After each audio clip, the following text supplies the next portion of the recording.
Hello students, today we are going to learn a new chapter, that is reproduction.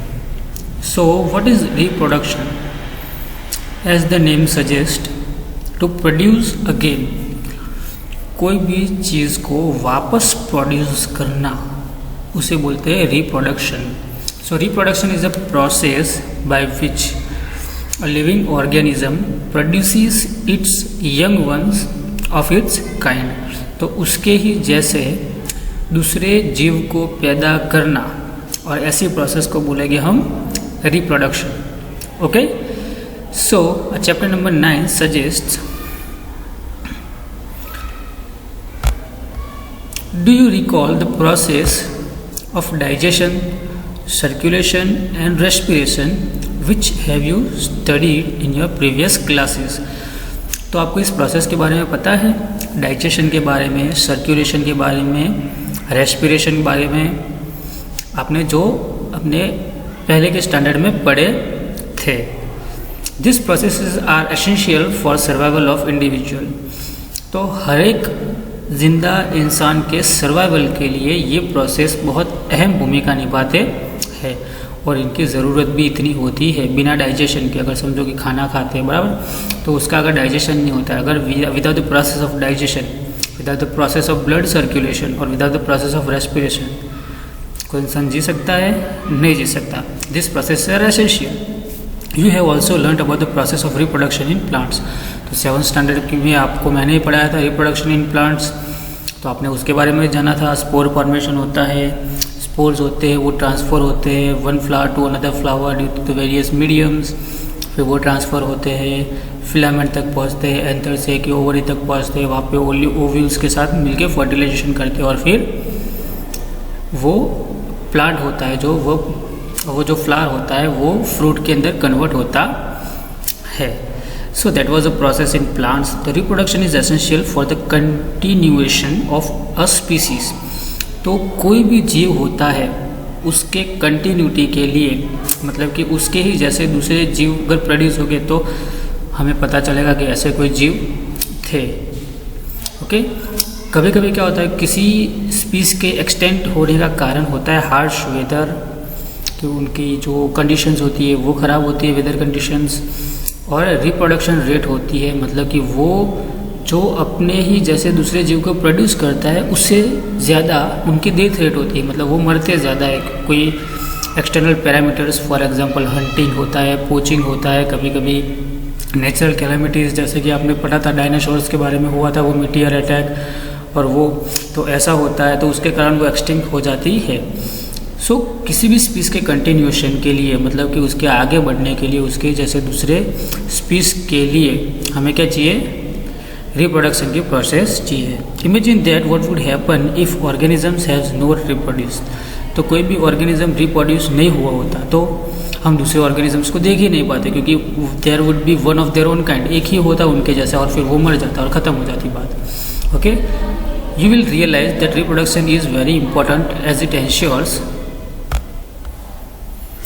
which ensures the continuation of a similar kinds of individuals. तो वो reproduction is only the process which ensures, तो वो ensure करते continuation of a similar kind, तो उसके जैसे दूसरे individuals होते हैं उसको produce करना, जनरेशन आफ्टर जनरेशन, एक जनरेशन के बाद दूसरी जनरेशन में उसके जैसे दूसरे जो organisms होते हैं वो डेवलप होते हैं. Okay, you have already learn in your previous classes about reproduction in plants. तो आपने रिप्रोडक्शन इन प्लांट्स के बारे में पढ़ा था. Okay, in this chapter we shall learn about how reproduction takes place in animals. तो इस चैप्टर के अंदर हम पढ़ेंगे कि रिप्रोडक्शन एनिमल्स में कैसे होता है.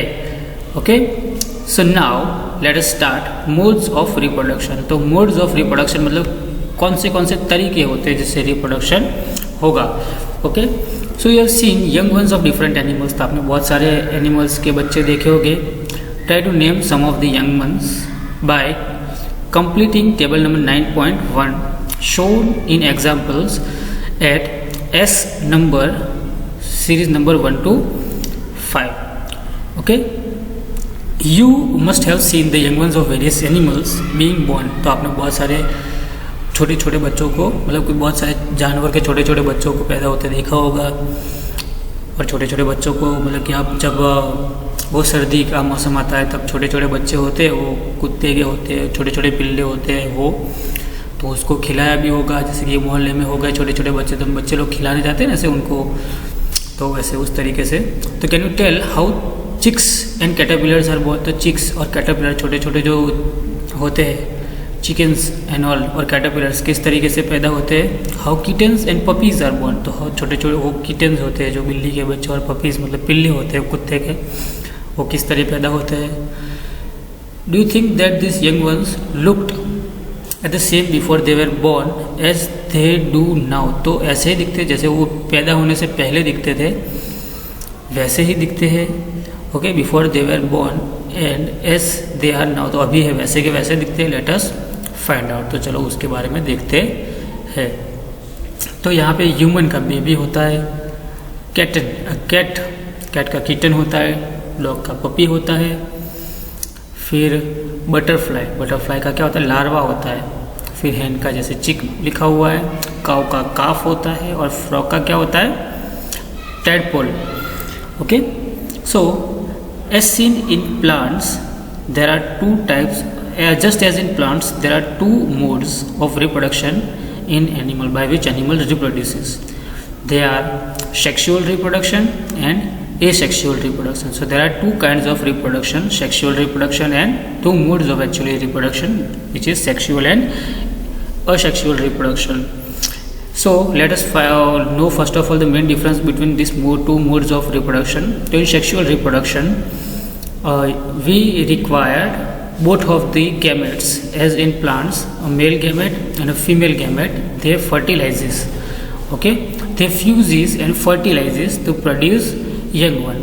जो फर्टिलाइजेशन का जो फर्स्ट सेल होता है उसे जाइगोट बोलते हैं, जैसे हम प्लांट्स में बोलते थे। और ये सेक्सुअल के लिए we don't need two gametes, male और फीमेल, ओके, कोई भी एक होता है तो वही सेल डिवीजन या दूसरी कोई प्रोसेस से वो रिप्रोड्यूस करता है। Okay, so we will first study about asexual reproduction and then in our next classes we study about sexual reproduction.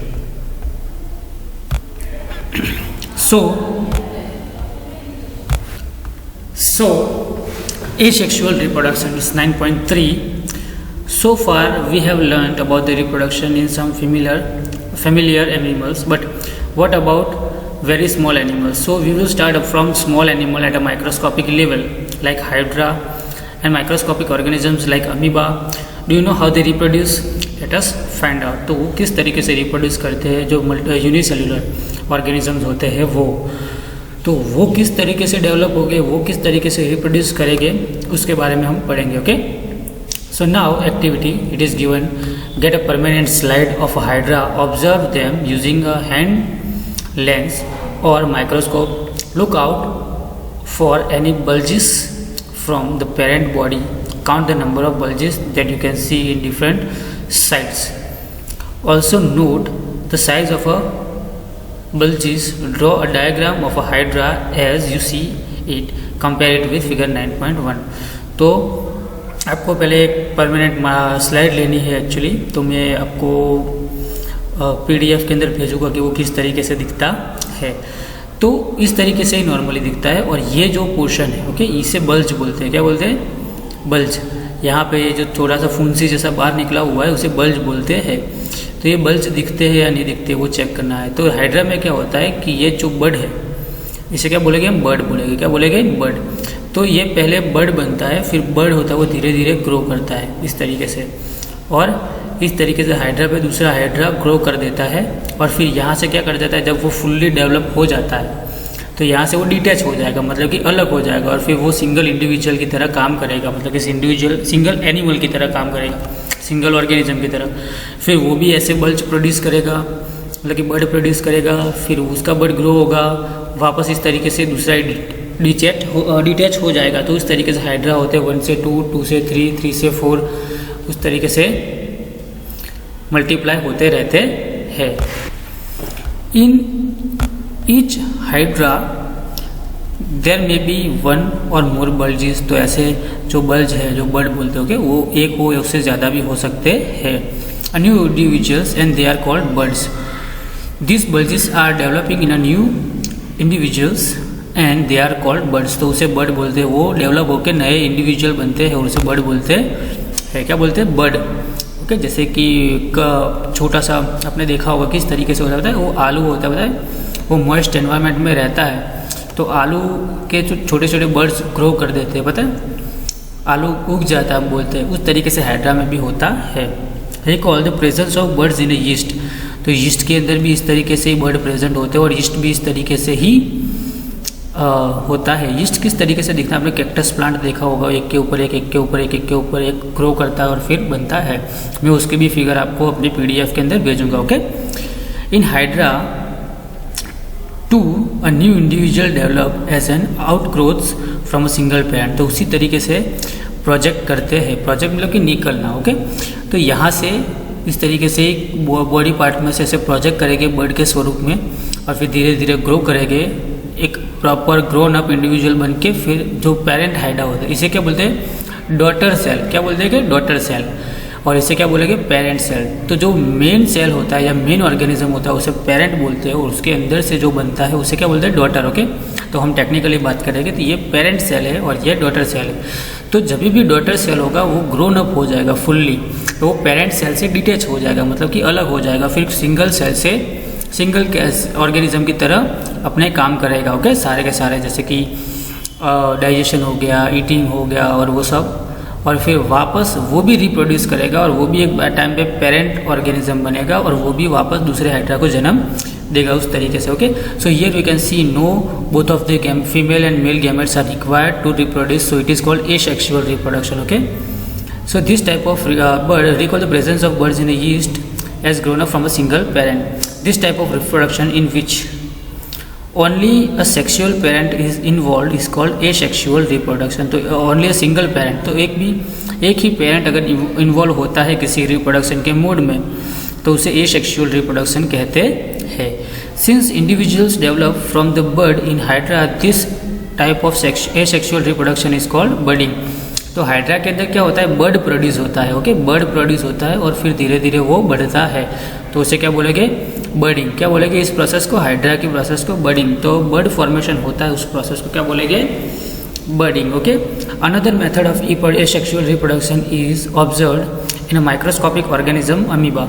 तो अमीबा के अंदर दूसरी asexual method, asexual mode of reproduction पाई जाती है।